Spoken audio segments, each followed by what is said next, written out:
Manusia besar itu bukanlah yang berbadan besar dengan ide di otaknya yang sangat kecil, bukan pula yang memiliki nafsu besar dengan kemampuan berpikir yang kecil atau yang memiliki ambisi besar dengan semangat mengusahakan yang kecil. Manusia besar bukanlah yang memiliki kekayaan luar biasa besar dengan nilai kemanfaatan yang kecil, tetapi manusia besar adalah mereka yang memiliki ide besar sekalipun masa yang mendukungnya kecil atau sedikit, ya kan.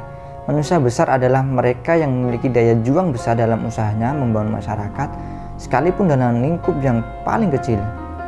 Manusia besar adalah mereka yang memiliki jiwa besar, selalu sabar dengan rasa pesimis dan ketidakpedean yang kecil. Manusia besar adalah mereka yang mengeluarkan pengorbanan sangat besar untuk masyarakat dan negaranya dengan rasa pamer yang kecil, bahkan tidak ada sama sekali. Teman-temankah itu kan gitu? Ataukah kita hanyalah manusia besar secara fisik saja kan gitu? Kegiatan kita dalam memikirkan dan memajukan diri, berusaha mengaplikasikan ilmu yang dimiliki, menyebarkan banyak hal yang bernilai kebaikan, membuang jauh keinginan untuk berdiam diri dengan berpangku tangan, adalah hal-hal yang dapat kita lakukan sebagai pembuktian bahwa kita ingin menjadi orang yang besar. Orang yang besar akan selalu berusaha menjadi orang yang bermanfaat gitu loh bagi orang.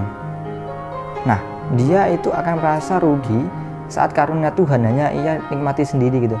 Ia rasakan sendiri dan tidak sedikit pun ia membagikannya, termasuk tenaga dan pertolongan, ya kan? Maukah teman-teman semua menjadi orang yang berjiwa besar? Nah, maka ajaklah diri kita dan orang yang ada di sekeliling kita untuk menjadi manusia yang bermanfaat gitu loh. Nah, menjadi manusia yang bermanfaat itu apa saja? Nah, ini ada 5 langkah sih.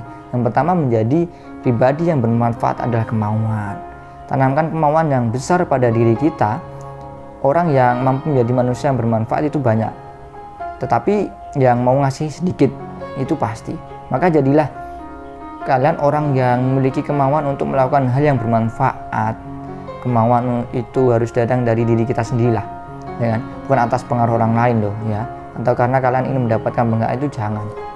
Tidak apa kita mudah tergoda dengan penghargaan yang diberikan orang, padahal Tuhan memiliki balasan yang lebih mulia nantinya.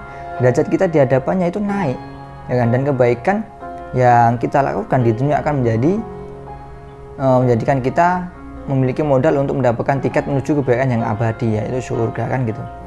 Yang utama adalah tentang kemauan, ya kemauan, bukan yang lain lah gitu. Nah, yang kedua, take action now. Jadi Anda memiliki tekad dan ilmu, maka janganlah membuang waktu dengan banyak menunggu hal-hal yang tidak patut ditunggu gitu. Lakukan saja apa yang ingin kalian lakukan gitu. Buatlah orang baik, ya kan, semakin baik karena manfaat-manfaat yang kalian terlibatkan untuk orang lain gitu. Tidak perlu menunggu banyak teman untuk melakukan perubahan pada diri kalian. Tidak perlu menunggu disuruh orang tua untuk menjadi diri kalian yang bisa bermanfaat untuk anggota keluarga kalian. Kalian bisa membantu ibu mengerjakan pekerjaan rumah, tidak perlu menunggu pembantu yang mengerjakannya. Kalian bisa menghibur ayah, ya kan, yang sedang stres karena kebangkrutan usahanya. Ibulah ya dengan logika dan pengaruh yang menenangkannya, ya kan. Tidak perlu menunggu ya kalian makin sekarat dan tidak berdaya gitu loh. Tidak perlu pula menunggu psikiater untuk memeriksa kejiwaannya gitu. Lakukan saja apa untuk menghibur ayah kalian. Nah, yang ketiga, biasakan memberi manfaat sebagai gaya hidup. Hilangkan gaya hidup yang dekat dengan materialistis, kemalasan dan suka berfoya-foya.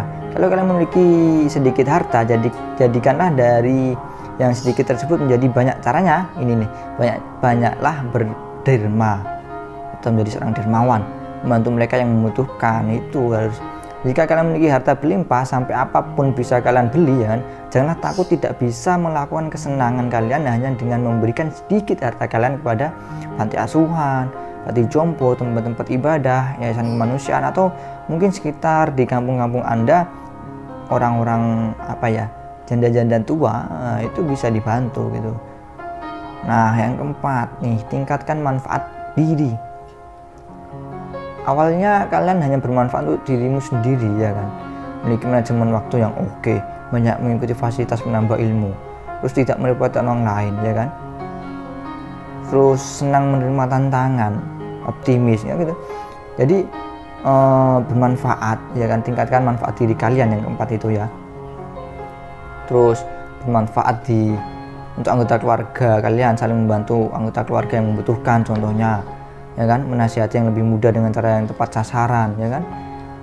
Terus bermanfaat untuk sahabat kalian nih, contohnya mendengarkan keluh kesahnya, membantunya secara materi, menyayangi keluarganya, saling menjaga rahasia, ya kan.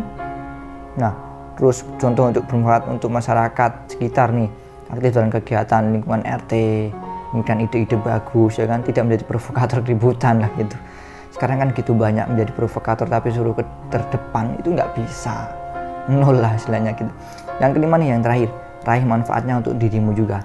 Saat kalian menjadi orang yang bermanfaat, tahap pertama adalah kalian bermanfaat untuk diri kalian. Itu yang ideal. Sehingga saat kalian bermanfaat untuk pihak lain, maka kalian pun bisa merasakan keutamaannya gitu. Jangan sampai jiwa raga kalian memperhatikan orang lain tetapi diri kalian sendiri tidak diperhatikan. Jangan sampai kalian mengaplikasikan ilmu untuk orang lain sedangkan diri kalian itu menggunakan ilmu yang tidak bermanfaat gitu. Jadi tetap semangat lah, tetap sehat untuk para pendengar semua. Tetap jaga kesehatan.